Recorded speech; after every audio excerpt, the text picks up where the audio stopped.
I think it's probably something you underestimate. I think as players sometimes just the little things and how it can impact, particularly on younger kids. It's only going to take you maybe 20 seconds or 30 seconds to sign it or do the video or whatever, and that kid or that person will have that for the rest of their lives, you know.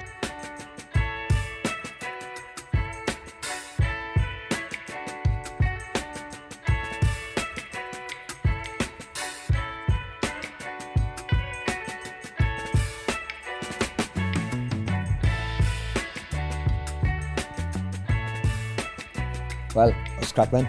All good, all good. Here for obviously Community Includes Everybody SuperValu campaign. Myself and David have been involved for a year or two now. Welcome to the squad. Thank you. Good to be here. I just thought, I suppose, opening wise, be interesting to maybe hear from you. Your career path so far in the GA, where it started, and how you've ended up where you are, I suppose. Well, I joined Kilmacud Crokes, my local club, probably a bit later than most. I think I was nearly 10 when I started. I was a soccer man, probably first and foremost. So yeah, started with there, made my way up to minor with Crokes, and then I suppose the turning point was Dublin minor. But here in 2011, we lost the All-Ireland final against Tipperary that year. The same day, Dublin beat Kerry. And that was the kind of moment where I said I'd kind of switch paths here and dedicate myself to Gaelic football. And yeah, I went through the kind of under-21 teams then and on to seniors in 2013, so it's been a fun journey since. There's an old smile on his face when he said Dublin beat Kerry. You might have missed it. But look, a similar path to most, I suppose. There's been rivalry games, there's been plenty of games between all three counties, I suppose. Is there anything in particular maybe that stands out to you? Big days here? Yeah, I suppose your first time playing here, my first time playing here was with school actually in the Hogan Cup final. We played against St Brendan's College. We played against St Pat's Mahara, and we were lucky enough to win on the day. So yeah, I suppose the first time playing here always stands out. Probably the first All-Ireland then against the lads in 2019, the drawn game, just the atmosphere and stuff like that. Getting your first taste of playing in an All-Ireland, they're probably the ones that would stand out the most. Yeah. Yeah, it's a huge experience. What about yourself? Any big standout games? Obviously last year. Yeah, last year was a particularly special one, I think, just given the couple of years that had gone before it. It's changing kind of fortune, I guess, for the team, and then we kind of started off quite slowly and managed to kind of turn things around. I think the 2019 final, especially that first one, stands out as one that we kind of probably got away with Johnny getting that red card in the first half, and you boys getting a lead late on, and then being able to kind of claw that back and work ourselves to a replay was one that we'd look back on. Well, probably think we got lucky, but it was definitely a good game. Yeah, winning is winning, regardless as well. Yeah. Something I actually think about a fair bit. You've obviously the same, growing up all in different counties, but growing up watching football. I know you said you started a little bit late. 10's not really too late now, but like you're watching the Dublin team, you're watching the Kerry team. I obviously watched the Mayo lads, even Ballina lads in particular, playing for their county. Was there anybody maybe that stood out to you as you were growing up, as you were watching? Yeah, like when I was growing up, I suppose it was that Kerry team of the Gooch and Declan O'Sullivan, Donaghy and all those lads. So like they were all heroes. I suppose, look, the Gooch in particular, he's obviously probably the best forward to ever play the game. I would say anyway, maybe I might be biased, but yeah, so probably the likes of them. I think they were in All Ireland's 10 years in a row or something along those lines. So I remember going to be at the majority of those All Irelands. You couldn't but love football in Kerry at the time when they were so successful, you know. Yeah, I didn't know much of football even when I was a young lad. It wasn't a big forte for me, but I just remember Kerry's dominance. Yeah. I remember everybody around the country was in awe of them lads. What about yourself? Yeah, I'd have to say I look up to the likes of Colin Cooper as well now, big time. When I was a young player, I think the lefty, left-footed players definitely just the quality he brought, and it was something so unique, I think, at the time. And yeah, my first game against Kerry here in 2013 was playing against him. It was like come kind of full circle for me, and I remember asking for his jersey after that game, and that's still somewhere at home in a basket in my house. But and then closer to home, I think someone else that I really looked up to was the likes of Ray Cosgrove, who would have been a brilliant player for Dublin in those kind of mid-2000s, Kilmacud Crokes player as well, and probably part of an unlucky few on that era to have gotten kind of close to All Ireland finals, but never quite made it. So I say, yeah, Cozzy, even Mark Vaughan, those lads would have looked up to as well. Yeah, even at in the height, the last two were kind of laughing. We look at all the young lads and young ladies looking up, I suppose, where we were looking up to lads that are playing at the moment. They all have 13, 14 or 15 on the back of the jersey. There's not too many that are looking to go into the dungeon in the full back line. But in fairness, I was very fortunate. We had Ger Calf, I suppose, in the club, who was the full back for me for a long time and arguably one of the best ever, and David Clark in goal, and a few others to look up to. So we were spoiled with great footballers over the years too, to I suppose keep an eye on and be inspired by, I suppose. And it comes, I suppose, it's a great position to be in for all of us, and something to remember, I suppose, that we're setting an example. And today we get to talk about something somewhat away from the football field, but probably a little bit more important, and that's the kind of inclusion aspect of things, what we can do, how we see it. So I'd be interested to maybe hear your take on that. Where do you think we are in the GAA? I suppose GAA clubs has always been a place where people can come together and kind of feel safe and secure, and kind of where kind of communities grow. I think that's from the kind of founding charter of the GAA. That's what it's always been about. But I think definitely in recent years, as Ireland, all counties across Ireland really kind of grown kind of more diverse, multicultural, multinational. I think clubs have still kind of been that point where I suppose people can come together, and sport has been a great kind of driver for fostering community and connections between people. So yeah, I think definitely in recent years in my own club, like, we've kind of developed a kind of an inclusion group for younger kids with physical or intellectual disabilities, helping coaches and parents kind of understand how to be more inclusive for younger kids and adults as well. So I think that's definitely something that's, I suppose, clubs and people in general have become more aware of in recent years. That's been good to see. Yeah, and I suppose I think it'd be fair to say that Dublin, being diverse, like probably a lot earlier than say Mayo and Kerry, were a little bit more rural, so a lot more people, I suppose, coming into Dublin. You don't mind taking in lads from other counties if you can get them either. So you're probably a little bit probably further down the tracks in that. And I think I've always said that I think that the GAA are a really, really positive space. Our club in particular, like you said, the same, I suppose, it's a space for everyone. I certainly see it that way. I think it's kind of a pillar of our community. Same below in Kerry. Yeah, absolutely.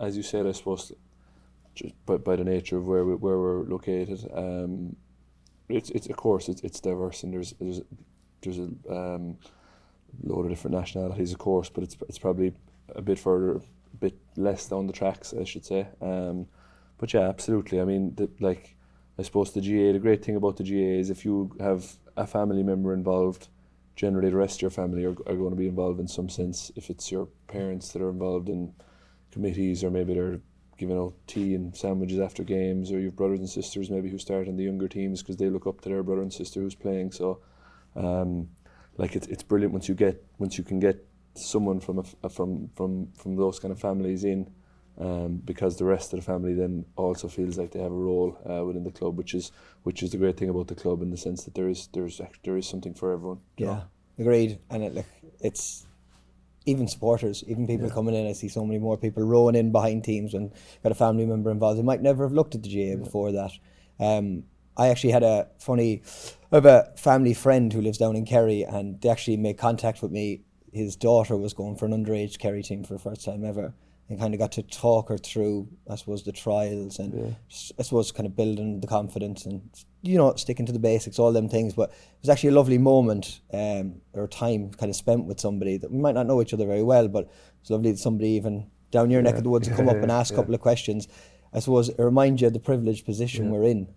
So I'm wondering, I'm sure there's been moments that has somebody come to you, or have you had an opportunity to kind of, I suppose, use the position as a Dublin footballer to support or help somebody else on, even outside of a GAA journey? Yeah, I think it's probably something you underestimate. I think as players sometimes just the little things and how it can impact, particularly on younger kids who are in the GAA, or even kids that aren't in the GAA, but just I suppose small touches of like checking in on kids that have been going through a tough time, and in the club or in schools. When mother's in SNA in the local schools, so she'd have a good kind of ear on the ground of what's going on there, and she'd always be kind of asking, "Would you do this?" or kind of sign a jersey for a kid, or write a thing on a note for a kid, and that kind of thing. And as players, sometimes you think like, "Oh, look, it's just kind of sport, and there's bigger things to life," and but you can still kind of forget that, like, at the end of the day, to a lot of people, to kids, and even to older members of the community, like it's not just sport. It's more than that to them, and the kind of little touches and little interactions like that can help a lot. So yeah, I think they're probably the most magical parts of it all, to be honest. Again, very fortunate to get to do bits and pieces like that too, and it might just be a birthday card or, as you said, a jersey or whatever, but the value that bit of time has, I suppose, for another person is class. I'm sure your list is long as your arm. Yeah, the exact same. Yeah, I suppose. Look, and there's times when, whatever, maybe you're after losing a game, or maybe you're busy, you're out with the family or whatever, and someone comes up to you and asks you to do something, and I suppose you're conscious that it's only going to take you maybe 20 seconds or 30 seconds to sign it or do the video or whatever, and that kid or that person will have that for the rest of their lives, you know. So it's just trying to be conscious of that. And look, I suppose while we're of course we know we're role models, you're still not going to be perfect. There's going to be days maybe where you don't sign something, where you just don't have the time.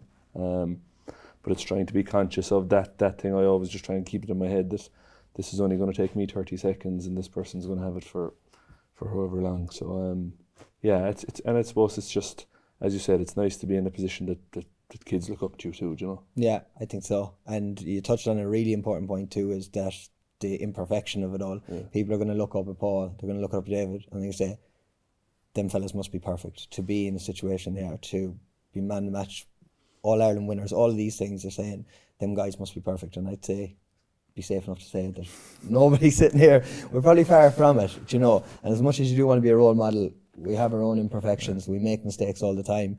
I certainly make loads of them, but that's okay, I suppose, for all the young kids that look up, to know that they don't have to be the best at everything. They don't have to be perfect every day of the week, but they can still be successful. They can still do the right things. On the topic then of rivalries, I think Kerry Mayo is definitely a big one that I'd love watching over the years as an outsider. I definitely think something that the neutral has always gotten up for as well. One of the recent games he's had out here in the 22 league final, I thought was a good battle between you, if we can call it that. What was the game plan going into that game? Oh jeez, yeah, not probably one of the better memories. We've had a good few battles, in fairness to Kerry. Some good days out too, thankfully. But yeah, the 2022 league game is one you wouldn't mind forgetting. We came, I'm trying to think tactically, I'm not all that savvy, but I think we went attacking. I think we went all out and committed to trying to go at them, from what I remember. We pushed up, we pushed hard, and I was one-on-one with David. I tried to man-mark him, and it just simply didn't work out that day. I think tactically, yeah, we just went for it. It was all guns blazing, attacking football, and we just got punished. We got punished on the long ball. I won't lie, it's not the most comfortable place in the world to be inside that 45. Yeah. But that's the game you play, and like that, we've got it right other times. We went down to Kerry last year, played in the championship, got it right. We tore out a good battle there. So it's always a good clash, in fairness. It's always a good clash. Like Padraig said, I suppose that, like, we generally do meet each other every year, whether it's league or championship, and they're always tight. Just that league final in particular, I suppose, while it was a big game in Crow Park, there's still a sense that it's a league final, and the shackles probably come off a small bit more. I don't think if it was a championship game, it probably wasn't going to be. It was never going to be as open as that, and we've seen that. No. But yeah, they're great battles, I suppose. Like, the thing is, management changes, players change, so there's no two games that are the same. One day a team will drop off, one day we'll drop off, one day we'll really go for it. I suppose it depends the stage you're at in the season as well, and whether you're after being successful or not. But yeah, like, I suppose they're the battles you relish. Looking forward to those big championship days that bring out the crowds. They're the reason we play, really, aren't they? Like, yeah, absolutely. And even though, like I said, that game didn't go the way we wanted it to, I still enjoyed it to some in a weird way, and it was a good experience nonetheless. And like I said, we've had some class battles Same with yourselves. Is there any ones that stand out to you? Any rivalries you like playing with Dublin or even watching outside of it? Yeah. Well, outside of it, I think those Kerry Mayo battles, I think have been brilliant. The one that stands out for me was that one down in Limerick in 2014. It was just, I think the smaller kind of ground made for a particularly kind of brilliant atmosphere. It was great weather, great game as well, and it being the kind of a replay of the semi-final as well. So I think that made for something magical. I think for my own kind of rivalries, I love the kind of the 2017 final out here as well. Probably another one that kind of may have feel probably slipped away. The Kerry ones we talked about already, and then even kind of more recently now, I think that the last couple of seasons, even the likes of Derry, with them coming very very strong again. I think that's been brilliant for the game and for the championship. That league final on here a few weeks ago, I think was great. Certainly for the neutral, I think we've already spent few hours already maybe going through all the kind of the blunders we made on the day, but yeah, I suppose that's what kind of makes it special, isn't there? The kind of days you want to play for, you want to be playing these kind of tight games, and yeah, hopefully more of them to come now. It's all anybody wants, doesn't it? Like as a player, as a supporter, you just good hard-hitting games that go down to the wire. Away from football, let's go to a parallel universe for ourselves. David Clifford is no longer a footballer. If you could play in a world final, cup final, whatever, what would it be? What sport? Where's the venue? Set the scene. Yeah, it's a tricky one, I suppose, especially when I'm interested in so many different sports. Because it's current at the moment and this World Snooker Championship is ongoing, maybe the Crucible final. I suppose snooker's probably not the most exciting sport for young people to watch, but I just love how tense it is. The quiet arena, just a 1v1 battle when you're sitting down, you have zero control over what the other player is doing. So maybe the World Snooker final, or then if in a parallel universe Ireland got themselves back into a better position in the soccer, maybe a World Cup final with Ireland as well. I suppose just like Ireland haven't had any success throughout my life, but even in Euro 2016 when they won those couple of games, I remember it was in the middle of my leaving cert and the buzz around the place was huge, and that was only winning a couple of group games, so maybe playing in the World Cup final for Ireland is that. I'll probably go and do it now when you're retired. Yeah. Go on, what about yourself, Paul? Yeah, I suppose the younger soccer fan in me would love something like that too. Growing up, as I said, soccer was always kind of my first sport. I was a Man United fan. I am a Man United fan, but it's been particularly difficult this season. But I think that something I've gotten more into kind of recently is golf. You play a bit of golf as well. Are you a golfer? No. It's everybody else is though. Yeah. If it doesn't kill you, it'll save you. I feel sometimes just I just love the kind of days out, putting the phone away, being out in fresh air, and then kind of having a bit of fun with friends, and then watching the likes of the Masters, seeing what Scotty Scheffler's doing. Like it's just fantastic. It's amazing, and just to be coming down the home stretch in a major tournament like that, I think would be hard to beat. What about yourself, Porrick? Definitely not golf anyway. I can appreciate it though, and I can respect it. I don't think I have the patience or the skill set. I'd chase adrenaline now if it was anything, but you touched on being a soccer head. I was all basketball for a very, very long time. All basketball, loved it. It was huge in Ballina, and I pursued it heavily underage. And then, similar to yourself actually, when the kind of minor football comes around, you end up kind of diverting away from it. So if I could get maybe another 7 or 8 inches height and go over and play in NBA Finals, Game 7, absolutely. Yeah, why not? Yeah. So we've got a snooker player, a golfer, and a basketballer. Don't know about that, lads. Wish you luck. Can all dream. Is there any players in particular or anybody that stands out to you that you look up to? I suppose, yeah, I was a Celtic fan growing up. The Celtic team I kind of started following was just kind of towards the end of the Henrik Larsson time, so he would have been one of them. Probably they had a winger, Nakamura was his name. He was Japanese. Another lefty, maybe that was why I was drawn to him. He scored a couple of free kicks against United. I remember that always stood out. That was kind of when I got my love for Celtic, so he was probably actually lucky enough to get over a couple of times. He got a hat-trick one of the games that was over at as well, so yeah, he ticked a lot of the boxes for me at the time. Yeah. There's the guy. Yeah. Paul, yourself, go on. Growing up, obviously United fan, I was always kind of drawn to Roy Keane. My dad was a mad Roy Keane fan. He was growing up watching the likes of George Best, and so that's how he became a United fan. And then he kind of drilled that into me, and Roy Keane became a bit of a hero of mine then. I used to play tennis a bit when I was younger as well, and loved watching Roger Federer in his prime. Just I was a Nadal fan. Nadal, was it the lefty again?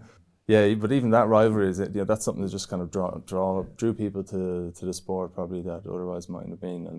And but yeah, Federer, just the kind of the calmness I thought was always just so striking. Like no matter what kind of stage of the game it was, whether it's kind of won a point, won a game, lost a game, I think that steadiness was so impressive. Then his graciousness and kind of victory, I thought it was always something remarkable. But back to golf, I love even Shane Lowry now as a golfer. I love his kind of just his attitude to the game and the sport and the passion he has, how he celebrates the wins that he's had. I think it's been great to see. So. Yeah, those are the few I'd pick. What about yourself, Porter? He's a cool cat, in fairness. Yeah, he's gas. I just hate it. I just don't really watch sport. I never really did in a weird way. I watched a bit of basketball.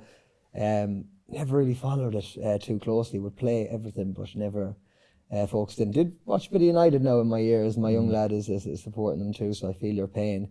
He goes through it every weekend. The blood pressure rises. I would probably... thinking here now, think back to Ronnie, you go back to snooker there, always admired that man. Again, kind of the same reason for as Shane Lowry. Absolutely at the top of their game, but more just his attitude, his person, his character.